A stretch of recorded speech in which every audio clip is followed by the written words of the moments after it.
Bill, thank you so much for joining us. Now, I know you've had pretty much a very tense relationship with Russia. On the one hand, you've been barred from 2005. You can face possible charges. And we've just learned in the past year that a lawyer who did work for Hermitage has died whilst in pre-trial detention on tax charges.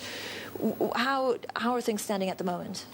Well, what you have to understand is I was once the largest investor in Russia, and I complained a lot about corruption in the companies that I invested in.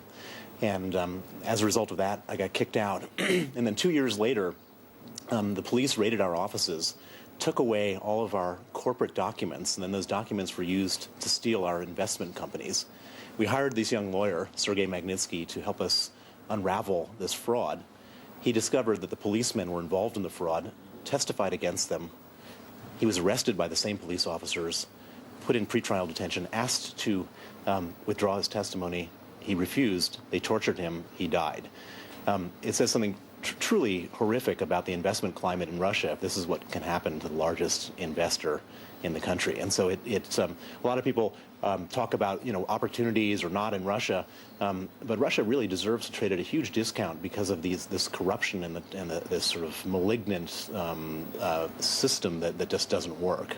Now, I know it's terrible, of course, what happened to you. We have to qualify that some investors haven't had the same faith as Hermitage Capital has. But does it mean that you're staying away from Russia completely? I mean, it would seem so. Well, it's more or less the answer is yes. I mean, since I was kicked out of Russia, I've visited 27 other countries, and what I can say is that I've never seen anything any type of corruption on the scale of Russia anywhere else. Even the countries that are sort of known to be difficult and corrupt places, nothing even compares to Russia. And so it's given me an opportunity to invest elsewhere where I'm not going to find the same type of troubles that I had in Russia. And there are places that So where are you investing in at the moment? Well, we're investing in a lot of different places. As I said, we've been to 27 countries, and so we're doing things in Asia, Latin America, and even Africa.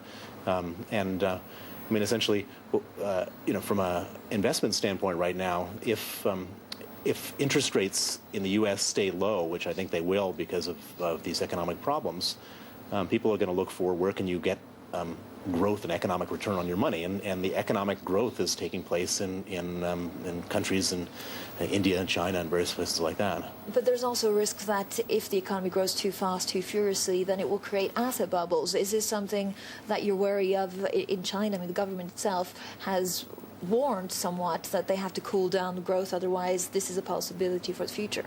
Well, I think if U.S. interest rates stay at zero, we're just the beginning of an emerging market asset bubble that will inflate much bigger than it is today. And that will burst?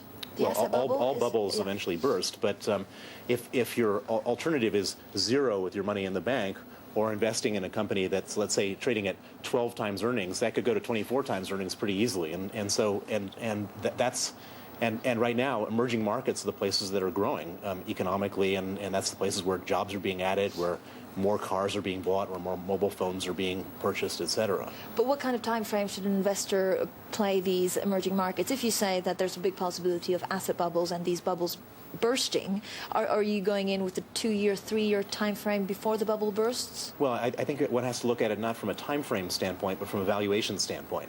At the moment, valuations aren't stretched in emerging markets. They could, in certain places they are, but for the most part they aren't. And so it's all a question of what are you paying for and what are you getting for that. As an investor myself, I don't buy things that are overvalued, but if I can buy things that are fairly valued or cheap, and I see growth, and also at the same time I see zero interest rates in America, then I think that even with this little hiccup we're having right now in the last couple of days, I think that there's still plenty of opportunity in emerging markets. Some of your best buys, I know you've mentioned Asia and Africa, but anything particular sector or a specific country? Well, I don't actually talk about my specific intentions until after I've done them, so I'll leave it at that. All right, what would you absolutely stay away from in the emerging economies? Is there any one country that you think it's just too risky because of corruption or because of interest rates? Well, I think the main I wouldn't say one country specifically, but what I would stay away from are all these heavily indebted countries where the debt burdens have only grown since last year. You've essentially had a situation where we had a financial crisis last year, and all the financial problems have been transferred onto the balance sheets of governments. And so now we have fiscal crises that are going to pop up in all sorts of places. We saw what happened in Greece very recently. Yeah. And Greece is just the tip of the iceberg of countries that are going to have financing problems. And so I think the more debt, the more problems. Stay away from debt. Bill Browder, thank you so much. Well, we're